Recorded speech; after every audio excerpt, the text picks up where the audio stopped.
I got a phone call saying that he's dead, and it's been devastating ever since. 2 teens killed in a drive-by shooting. It's like a piece of your heart that's gonna be gone. It's gone. Tonight, family members demand their killers be brought to justice. They have taken a part of our family, a very important piece of our family. Wilson breaks her silence. I have to stand up for myself. I wasn't going to go quietly into the night. What the now former Aurora police chief believes was behind her termination. Plus, Aurora residents make their feelings about her firing heard. It makes no sense other than politics. And a nonprofit helping marshal fire victims hear the music once again. A light bulb went off. Why not get them to these people that have lost so much? And we begin tonight with a shooting, a crash, and families grieving the deaths of 2 teenagers. Denver police say 14-year-old Adrian Foster and 13-year-old Jaden Hoyle were driving south on Peoria Friday when they were shot and killed by someone in another vehicle. The shooting then caused the teens to crash into a pickup truck, killing the driver of that truck, Uriel Reyes Medina.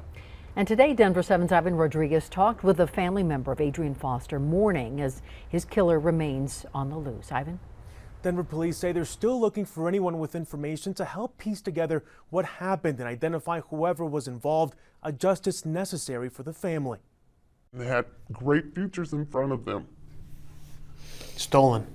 Gone. Jaden Hoyle and Adrian Foster grew up best friends. One of Foster's family members, who is choosing to remain anonymous over safety concerns, says they were heartbroken and shocked to receive the news of their deaths last Friday. It's like a piece of your heart that's gonna be gone. It's gone. The Denver Police Department says a driver shot into Hoyle and Foster's car near the corner of 39th and Peoria. The teen's car drove south on Peoria until crashing with a pickup truck on the bridge. The driver of that truck also died from his injuries. Both Hoyle and Foster were pronounced dead at the scene. Someone shot him in the chest and shot the other one in the torso, and they lost control. But if they would have sustained all of it, they could have made it to the hospital.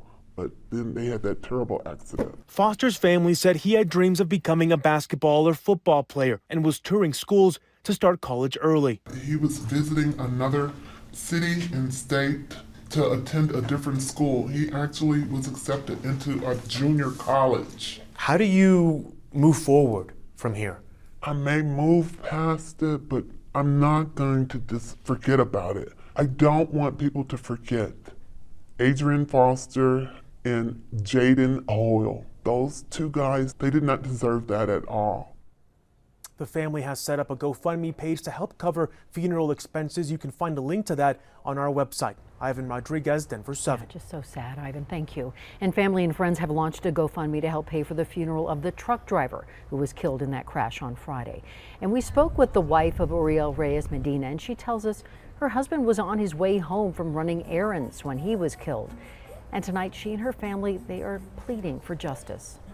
My kids don't have a father. I don't have a husband. Somebody knows who did it. Somebody's going to be accountable for this. And we're just going to leave it in God's hands. Along with his wife, Reyes Medina leaves behind 3 kids. And we have a link to his GoFundMe, and you'll find it on thedenverchannel.com.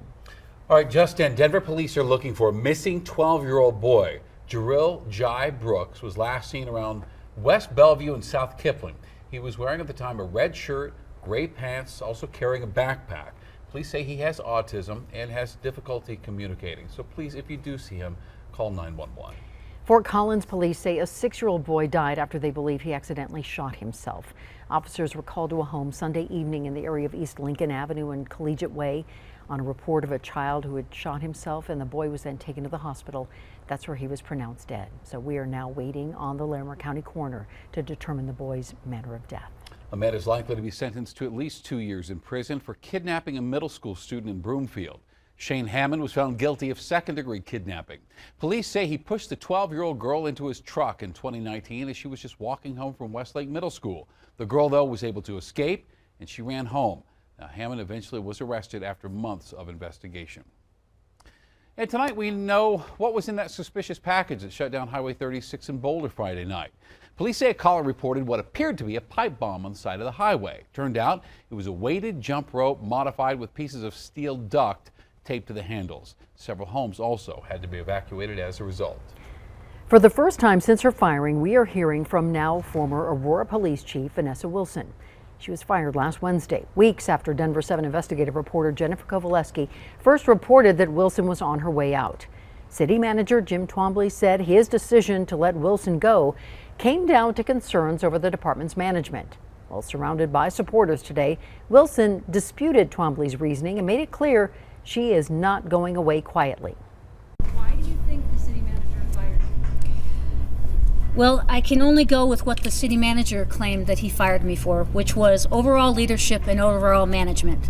And to that I say, sir, you're very wrong. I wasn't going to accept a resignation and just walk away when I know what this is driven by. And this is a political agenda, and there should not be partisan politics in public safety. Yes! Yes, sir. Now, so far, Wilson has not announced a lawsuit against the city, but said she is exploring all options. And the city council is facing fallout from this decision.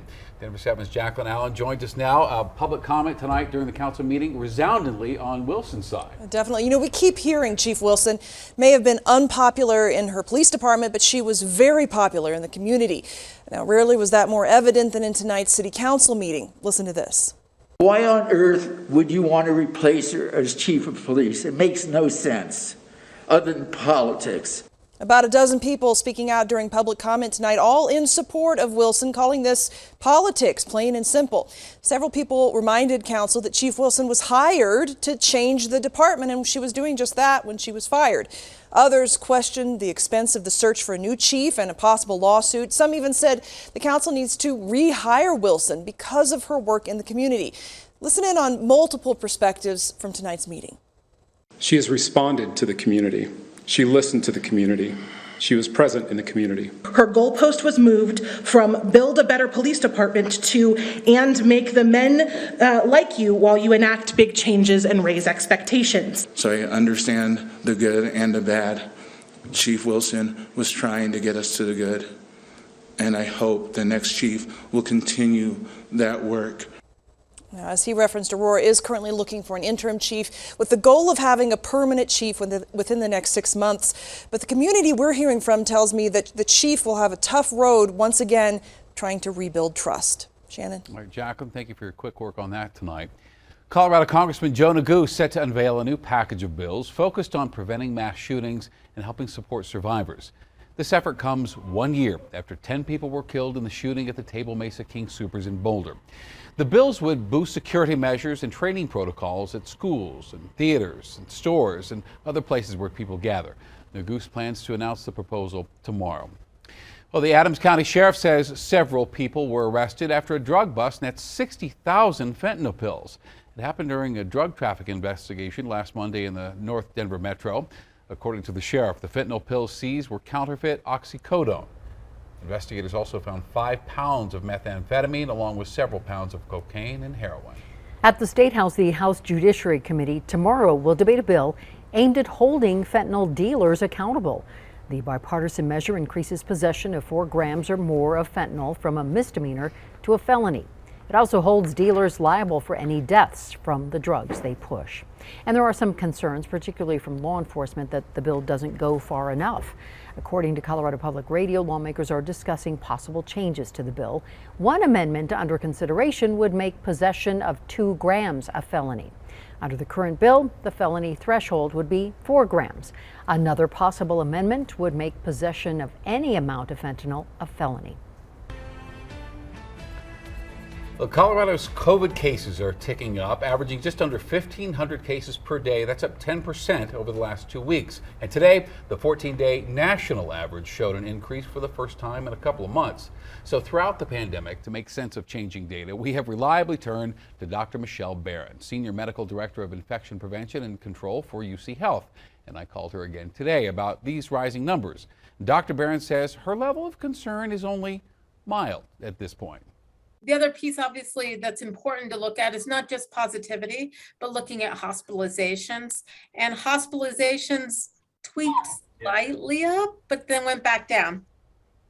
So today, Philadelphia became the first major U.S. city to reinstate its indoor mask mandate after a steep increase in COVID infections there. Now, COVID cases there have increased more than 50% in the last 10 days, and the city's health leaders are trying to head off a potential new wave of infection driven by an Omicron variant.